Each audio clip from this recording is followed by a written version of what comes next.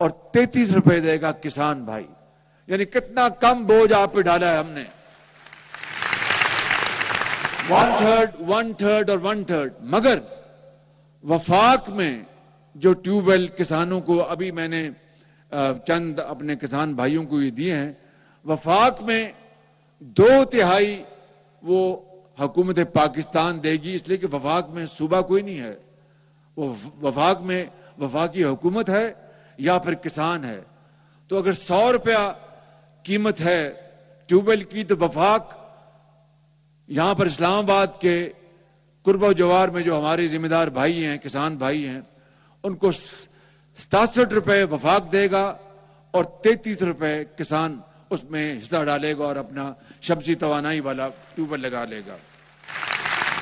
یہ انقلابی قدم ہے اور اس کے بغیر پاکستان کی ترقی کا سوچنا بھی محال ہے. اس لیے میں کسی کو اس وقت الزام نہیں دینا چاہتا, ماسوائے کہ یہ سیاسی لیڈرشپ کو کئی دہائیوں پہلے یہ فیصلہ کرنا چاہیے تھا کہ جب پن بجلی کے منصوبے عروج پر تھے ان کو ہم مکمل کرتے. ابھی میں سعودی عربیہ کا ایک وفد آیا, ان سے میں بات کر کے آیا ہوں اور ان کو میں نے کہا کہ دیا میر بھاشا ڈیم جو ہے اس کو آپ اس کے اوپر سرمایہ کاری کریں. اس کے اوپر تقریباً 14-15 ارب ڈالر کی سرمایہ کاری ہونی ہے دیا میر بھاشا ڈیم کے اوپر. اور میں آپ کو بتانا چاہتا ہوں, یعنی ایک سادہ اور موٹی باتیں تاکہ ہم اچھی طرح سمجھ جائیں اور مسائل کیا ان کا حل کیا ہے. دیا میر بھاشا ڈیم جتنا آج تک بن سکا ہے, یہ ڈیم جو ہے یہ بہت بڑا ڈیم ہے. اس میں ذخیرہ بھی ہوگا پانی کا, جس سے آبپاشی آپ کی زمینوں کو پانی ملے گا تو زمینیں اپنا سیراب ہوں گی, زرخیز ہوں گی اور غلہ وہ وہاں پر اگلے گا. دوسرا, وہاں پر پاور ہاؤس بجلی بنے گی, تقریباً 4000 میگا واٹ بجلی بنے گی پانی سے. اب اس کے اوپر 12-15 ارب ڈالر خرچ ہونے ہیں. نواز شریف کے دور میں اللہ تعالیٰ نواز شریف کو لمبی عمر عطا فرمائے, انہوں نے دیا میر بھاشا ڈیم کی بنیاد ڈالی اور وہاں پر 100 ارب روپے نواز شریف نے مختص کیے. لیکن میں یہ کہتا ہوں کہ اجتماعی بصیرت ہماری دیکھیں کہ یہ اجتماعی ایک ناکامی ہے پولیٹیکل اور ملٹری ڈکٹیٹرز کی, جنہوں نے 75 سال پاکستان میں آئے. ماسوائے منگلا ڈیم اور آپ کے تربیلا ڈیم اور دوسرے اور اس زمانے میں ڈیم بنے تھے, پھر وہ معاملہ رک گیا اور منافع اور کارٹیل اور یہ جو اپنے کمشنوں والے آ گئے اور انہوں نے تیل کہا جی تیل ہوگا اور اس کے علاوہ کچھ نہیں ہوگا. حتیٰ کہ جو تھر سندھ میں جو تھر ہے وہاں پر کوئلے کے دنیا کے سب سے بڑے ذخائر ہے کوئلے کے. اب دیکھیے کہ اس پاکستان کے کوئلے کو ہم نے 75 سال نظر انداز کیا اور باہر سے کوئلہ منگوا کر مہنگی بجلی پیدا کی. اب آ کر یہ سی پیک میں نواز شریف کے دور میں سی پیک میں تھر کول کے جو خزانے ہیں ان کو کھولا گیا اور اب تھر میں وہاں پر جو چین کا جو تحفہ ہے پاکستان کے لیے سی پیک, اس کے تحت وہاں پر اب کوئی 2-2.5 ہزار میگا واٹ بجلی تھر کے کوئلے کی بنیاد پر وہاں پر اب پیدا ہونی شروع ہو چکی ہے. لیکن میں پوچھتا ہوں کہ ماضی کی دہائیوں میں اتنی سنگین غفلت کیوں ہوئی ان حکومتوں سے کہ اپنا کوئلہ ہو اور کوئلہ باہر سے منگوایا جا رہا ہے. مان لیا کہ تھر کول کی جو کوالٹی ہے وہ اچھے جو باہر کے کوئلے کی بعض کانے ہیں, سمجھ لیں آسٹریلیا میں, ساؤتھ افریقہ میں یا اور جگہوں پر کم ہوگی, لیکن کوئلہ تو اپنا ہے, نہ ڈالر خرچ ہونا ہے نہ کوئی اور کرنا ہے, صرف اس کو نکالنا ہے اور استعمال کرنا ہے. اب سیمنٹ فیکٹریوں میں دوسرے کاموں میں بجلی بنانے کے لیے اربوں ڈالر ہم نے تیل اور کوئلہ باہر سے منگوایا, تھر کول کے اوپر ہم نے توجہ دی. یہ ہے وہ غفلت جس کی وجہ سے آج پاکستان کشکول لے کر ہر جگہ پہنچتا ہے. میں سمجھتا ہوں کہ اس سے وہ زندگی بہتر ہے کہ آدمی فقیری میں زندگی بسر کر لے. یہ قرض کی جو زندگی ہے اس سے توبہ کرنی چاہیے اور اللہ تعالیٰ کہے گا کہ اس سے ہم جان چھڑائیں گے انشاءاللہ. اور یہ انشاءاللہ اس کی بنیاد آج رکھ دی گئی ہے. آپ اگر یہاں پر سندھ کے صوبے سے ہیں یا کے پی سے ہیں تو اپنی حکومتوں کو جا کے کہیں کہ کسانوں کے لیے وفاق کا یہ جو پروگرام ہے 33% صوبے دیں گے, 33% وفاق دے گا اور 33% کسان دے گا. اب ہم نے الحمدللہ آج یہ سرٹیفکیٹ دیے ہیں. یہ 377 ارب روپے کا پروگرام ہے. میں یہ آپ کو آج یہ بتانا چاہتا ہوں کہ کوئی ہمیشہ کے لیے کوئی زندگی لکھا کر نہیں لایا. ہم سب انسان ہیں اور ایک دن اس دنیا سے چلے جانا ہے. فرق یہ ہے کسی نے پہلے جانا ہے, کسی نے بعد میں جانا ہے. میری اب عمر تقریباً اب انشاءاللہ زندگی رہی تو 23 ستمبر کو میں 72 سال کا ہو جاؤں گا. اب دیکھیے کتنی باقی زندگی. میری ایک خواہش ہے, صرف ایک خواہش, کہ قبر میں جانے سے پہلے پاکستان اس راستے پر چل پڑے جس کے لیے قائد اعظم نے خواب دیکھا تھا, جس کے لیے عظیم قربانیاں دی گئی تھی, جس کے لیے آپ کے بزرگوں نے ہجرت کرتے وقت اپنے پیاروں کو وہ شہید ہو گئے. ماؤں کے, بہنوں کے دوپٹے, ان کے آنچل پھٹے اور بڑی مشکل سے خون کے دریا عبور کر کے آپ کے بڑے یہاں پر پاکستان پہنچے. آج پاکستان ہم سے پکار کر کہہ رہا ہے کہ وہ قائد اعظم کے جو نام لینے والے اور ان کے قائد اعظم کا دن منانے والے, کدھر قائد اعظم کا خواب کیوں نہیں پورا ہوا ابھی تک؟ وہ شہداء جنہوں نے پاکستان کے لیے جانیں دی, لاکھوں شہداء, ان کی روحیں قبروں میں تڑپ رہی ہیں کہ یہ وہ پاکستان نہیں جہاں پر سورج اللہ تعالیٰ نے عطا کیا ہے. اس سے تو پاکستان میں بجلی نہیں بن رہی مگر مہنگے تیل اور گیس باہر سے منگوا کر بجلی بنائی جا رہی ہے.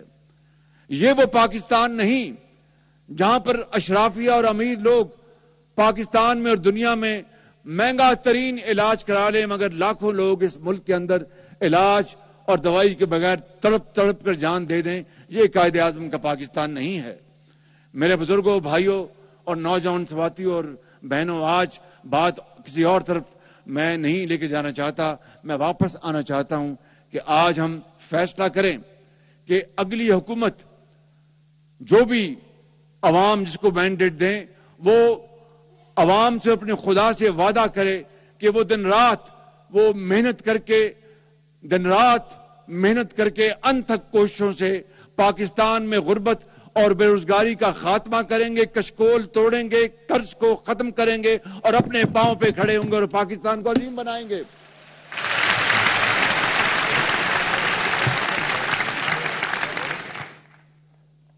تو اگر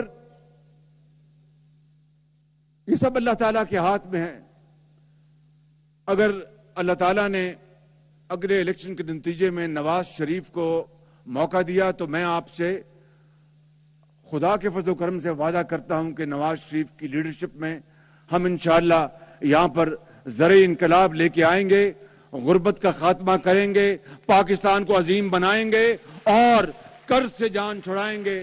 انشاءاللہ میرے ساتھ نعرہ لگائیں, پاکستان, پاکستان, قائد اعظم. گفتگو آپ ملاحظہ کر رہے تھے وزیراعظم پاکستان شہباز شریف کے 1 لاکھ زرعی ٹیوب ویلز کی شمسی توانائی پر منتقلی کی تقریب سے وہ خطاب کر رہے تھے. انہوں نے کہا کہ سیاسی افراتفری اور IMF کا دباؤ ہر شعبے پر اثر انداز ہو رہا تھا. IMF پروگرام نہ ہوتا تو پاکستان اور عوام مشکلات سے دوچار ہو جاتے. واپس آئیں گے اس بریک کے بعد.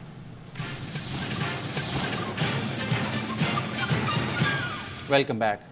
اور خبر دیں گے آپ کو کہ چیئرمین PTI کے وکیل نعیم حیدر پنجوتا سے تفتیش کی جا رہی ہے, انہیں حراست میں لیا گیا ہے. مزید کیا تفصیلات ہیں ذوالقرنین حیدر سے جانتے ہیں. ذوالقرنین بتائیے گا. جی بالکل, چیئرمین PTI کے جو وکیل ہیں نعیم پنجوتا, ان کی گرفتاری کے حوالے سے خبریں آ رہی تھیں. تاہم FIA سے ہم نے رابطہ کیا. FIA ذرائع کا یہ کہنا ہے کہ ان کو حراست میں ضرور لیا ہے, ابھی تک ان کی گرفتاری نہیں ڈالی ہے. ان سے تفتیش کا عمل جو ہے وہ ابھی بھی جاری ہے. باضابطہ جو گرفتاری ہے اس حوالے سے انہوں نے اس بات کی تردید کی ہے کہ گرفتار نہیں کیا گیا, تاہم وہ جب تک ہماری انویسٹیگیشن مکمل نہیں ہوتی اس وقت تک وہ FIA سائبر کرائم کے تحویل میں ہی رہیں گے. ان سے سوالات کیے جا رہے ہیں جو پوسٹ کی گئی تھی جج دلاور حسین کے حوالے سے. ٹھیک ہے، یعنی انہیں گرفتار نہیں کیا گیا لیکن تفتیش ان سے کی جا رہی ہے. ذوالقرنین آگاہ کر رہے تھے آپ، شکریہ.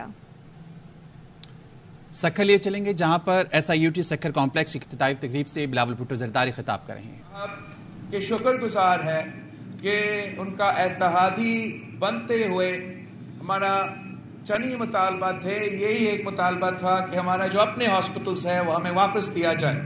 تو آج آپ کا وفاقی وزیر صحت نے بھی اور صوبائی وزیر صحت نے اس کا MOU سائننگ کر لیا ہے اور انشاءاللہ تعالی اب کوئی رکاوٹ نہیں ہوگا، چاہے وہ NICH ہو NICVD ہو، جہاں ابھی تک نہیں پہنچے ہیں ہم ادھر بھی پہنچائیں گے.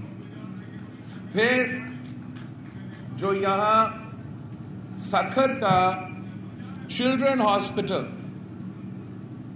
کا افتتاح کرنے کے لیے ہم ابھی ادھر سے ہو کر آئے ہیں اور اتنا شاندار چلڈرن ہاسپٹل میں نے دیکھا ہے ماشاءاللہ. اور یہاں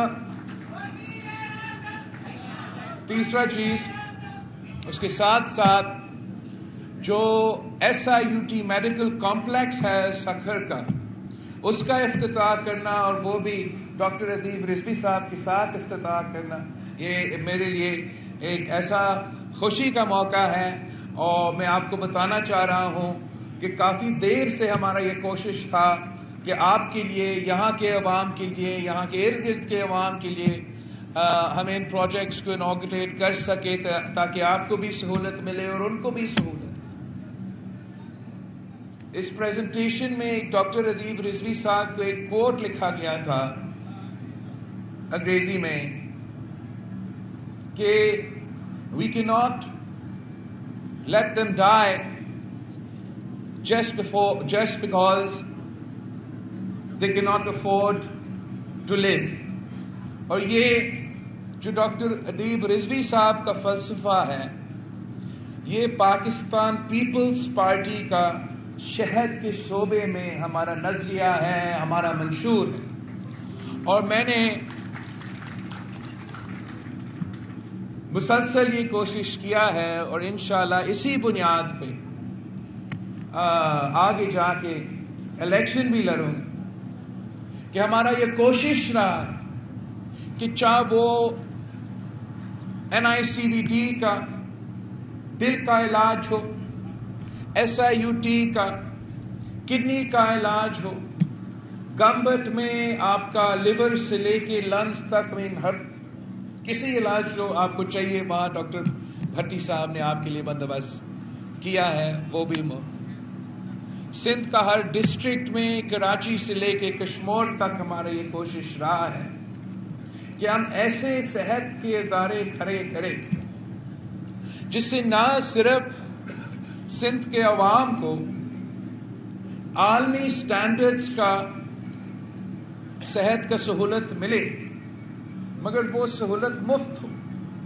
اس لیے شہید ذوالفقار علی بھٹو نے ہمیں سکھایا، شہید محترمہ بینظیر بھٹو نے ہمیں سکھایا کہ ہم نے عام آدمی کا، غریب آدمی کا خدمت کرنا. اور میں سمجھتا ہوں کہ جس طریقے سے اور جس انداز سے ڈاکٹر ادیب رضوی صاحب نے آپ کے سامنے یہ کیس رکھا، یہی فلسفہ پورا پاکستان کا فلسفہ ہونا چاہیے، سارے صوبہ کا فلسفہ ہونا چاہیے، ہمارا وفاقی حکومت کا فلسفہ ہونا چاہیے. ہمارا صحت کا، پاکستان کا جو صحت کا نظام ہے، خاص طور پہ جو پاکستان کا حکومت کا صحت کے ادارے ہیں، ان کا یہ فلسفہ ہونا چاہیے جو یہاں سندھ میں ہم نے کر کے دکھایا ہے کہ you cannot let them die just because they cannot afford to live. اگر سندھ میں کہ پورے پاکستان میں سندھ کے ایک پاکستان میں اگر ایک سینٹ لائک فگر ہے تو وہ ہمارا ڈاکٹر ادیب رضوی صاحب، جس نے اپنا پورا زندگی اس ملک کے غریب کو صحت کی سہولت پہنچائے ہیں. اور اگر حکومت مدد بھی نہیں کرتا تو ڈاکٹر ادیب رضوی صاحب نے اپنا کام کرنا ہے. مگر میں حکومت سندھ کا اس لیے شکر گزار ہوں کہ حکومت سندھ نے SIUT کے ساتھ اور ڈاکٹر ادیب رضوی صاحب کے ساتھ پارٹنر کر کے نہ صرف کراچی کے عوام کو، آپ کو سکھر میں یہ میڈیکل کمپلیکس دلوایا، ہمیں لڑکانہ میں آپ کا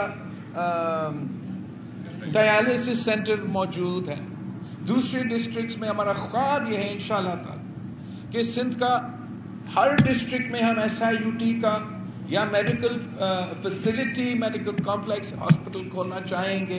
اور انشاءاللہ تعالی ہم یہ خواب پورا پاکستان کے لیے رکھتے ہیں کہ ڈاکٹر ادیب رضوی صاحب کا جو مشن ہے اس کو ہم پورا پاکستان میں پھیلانا چاہتے ہیں. جو دوسرا ہاسپٹل میں نے آج یہاں سکھر میں انوگریٹ کیا وہ بچوں کا چلڈرن ہاسپٹل ہے.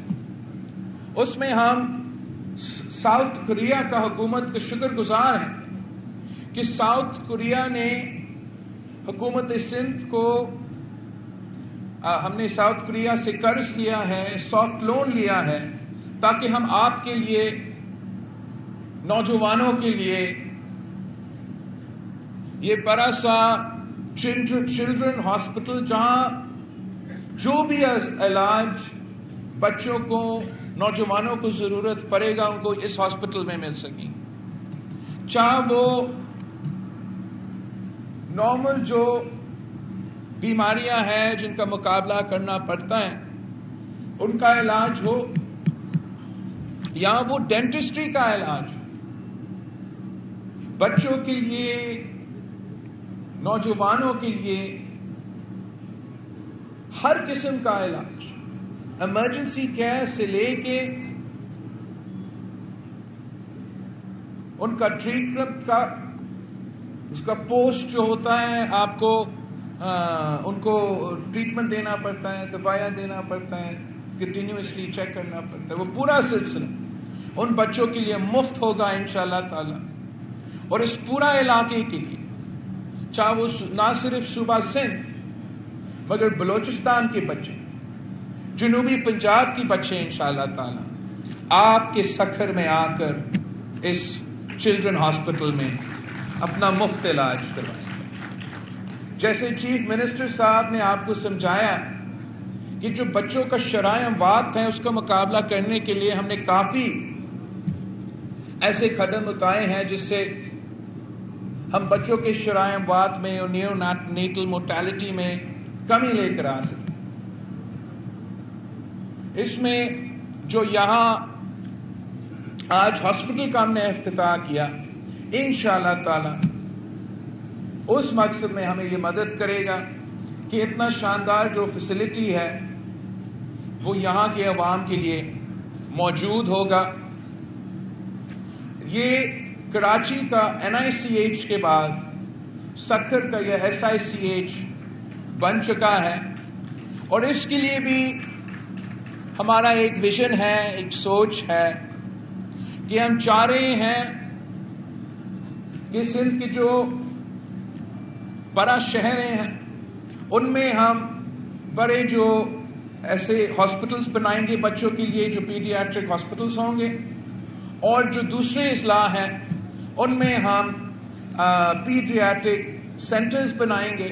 اور وہی ماڈل جو ہم نے NICVD کے ساتھ کیا تھا اسی ماڈل کو ہم انشاءاللہ تعالی NICH اور SICH کے ساتھ کروائیں گے، جہاں کراچی اور سکھر میں آپ کے بڑے بڑے ادارے ہیں، اور دوسرا اضلاع میں، دوسری ڈسٹرکٹس میں انشاءاللہ تعالی ہم سیٹلائٹ سینٹرز کے ساتھ، ہیلتھ سینٹرز کے ساتھ شروع ہوتے ہوئے، اور ٹائم اگر اللہ تعالیٰ نے ہمیں موقع ملا تو پھر ہم ان کو بھی اپ گریڈ کریں گے اور پورا کا پورا ہاسپٹلز ان کو بنائیں گے.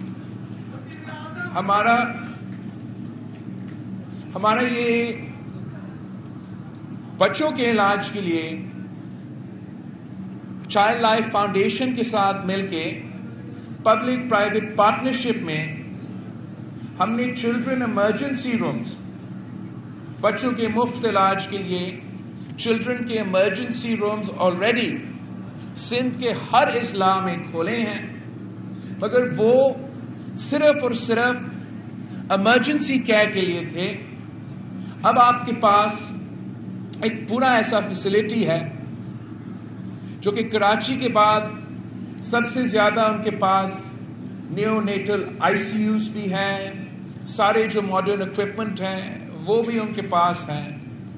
مجھے اتنا خوشی محسوس ہو رہا تھا آپ کا یہاں ایس آئی یو ٹی میں بھی جو میں دورہ کر رہا تھا اور اس چلڈرن ہاسپٹل میں بھی جو دورہ کر رہا تھا، آپ کے جو ڈاکٹرز ہیں، نرسز ہیں، ان سے مل کے کہ ہمارا جو سندھ کے نوجوان ہیں انہوں نے نہ صرف تعلیم حاصل کیا ہے، ڈاکٹرز بن رہے ہیں، مگر اس قسم کے ہاسپٹل میں محنت کر رہے ہیں، کام کر رہے ہیں اور اپنے عوام کو سرو کر رہے ہیں، ان کی خدمت کر رہے ہیں۔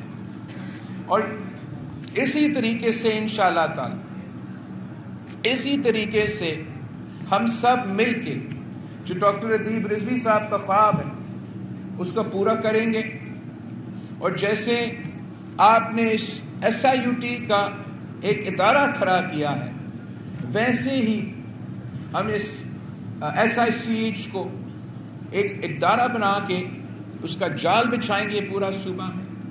این آئی سی وی ڈی کا جال تو ہم نے ایک حد تک پہنچا دیا ہے، 3 میرپور خاص، کمبر شہداد کوٹ کو اور سانگر کو میں نے ایک این آئی سی وی ڈی ابھی تک دینا ہے۔ باقی میرا خیال میں نے سارے صوبہ میں ہر ڈسٹرکٹ میں یا ایک چیسٹ پین یونٹ یا ایک پورا ادارہ بنایا ہے ان کے لیے، اور ویسے ہی میں ایس آئی یو ٹی کے ساتھ اور ایس آئی سی ایچ کے ساتھ کروانا چاہ رہا ہوں تاکہ ہم اپنے عوام کو مفت علاج دلوا سکیں، صحت کے شعبے میں اپنا منشور پہ عمل درآمد کر سکے۔ وہ جو ڈاکٹر ادیب رضوی صاحب کا کوٹ تھا کہ we cannot allow them to die because they cannot afford to live، اس کو ہم گفتگو آپ سن رہے تھے بلاول بھٹو زرداری کی سکھر میں S I U T medical complex اور چائلڈ ہیلتھ انسٹیٹیوٹ کی افتتاحی تقریب سے خطاب کریں۔ کا شکر گزار ہوں، سندھ حکومت کا شکر گزار ہوں جس انداز سے اور جس طریقے سے آپ نے یہ چیلنج قبول کیا اور اتنا کم عرصے میں ایک صحت کے شعبے میں ایک انقلاب لے کر آئے ہیں۔ اس صوبے میں آپ نے جو سارے اسٹیریوٹائپس اور سندھ کے بارے میں جو کردار کشی ہوتا تھا، جو تنقید ہوتا تھا، بلا وجہ جو تنقید ہوتا تھا، اس کو آپ نے اس قسم کے ادارے بنا کے کھڑا کر کے منہ توڑ جواب دیا ہے۔ اور میں فخر کے ساتھ کہہ سکتا ہوں کہ آپ کو معلوم ہے کہ میں تو ملک کا وزیر خارجہ ہوں تو مجھے دوسرے ممالک کے ساتھ انگیج کرنا پڑتا، اور میں ملتا رہتا ہوں ڈفرینٹ کنٹریز کے ساتھ، اور جو پاکستان کو مدد کرنا چاہتے ہیں وہ ہمیشہ ہم سے پوچھتے ہیں کہ ہم آپ کے لیے کیا کر سکتے ہیں، خاص طور پہ وہ سیلاب کے جو سلسلہ تھا۔ مگر وہ ایک ایسا بات ہے کہ جب میں جاتا ہوں کسی افریقن کنٹری میں یا ایران میں یا عراق میں، خاص طور پہ عراق میں، دوسرے کنٹریز میں، کہ میں کہہ سکتا ہوں، میں ان کو کہتا ہوں کہ آپ میرا ہیلتھ ڈپارٹمنٹ سندھ سے آپ کوآرڈینیٹ کرے۔ میں آپ کو دکھاتا ہوں ہم نے کراچی میں کیسے این آئی سی وی ڈی کھڑا کر دیا ہے، ہم نے کیسا ایس آئی یو ٹی کھڑا کر دیا ہے۔ اگر آپ کو مدد چاہیے میں آپ کو سندھ کے ہاسپٹل کو جو مینیج کرتے ہیں آپ کے پاس بھیج سکتا ہوں، آپ کو سکھا سکتا ہوں کہ جیسے ہم نے مفت علاج کے یہ ادارے کھڑے کیے ہیں آپ بھی ایسے مفت علاج کے ادارے کھڑے کر سکتے ہیں۔ انشاءاللہ تعالی اگر آپ ہمیں موقع دیں گے تو ہم اس نظام کو تو پورا پاکستان میں پھیلائیں گے ہی پھیلائیں گے، مگر آپ کے مدد کے ساتھ ایک دو وزیر خارجہ ایسے جن سے میں نے تو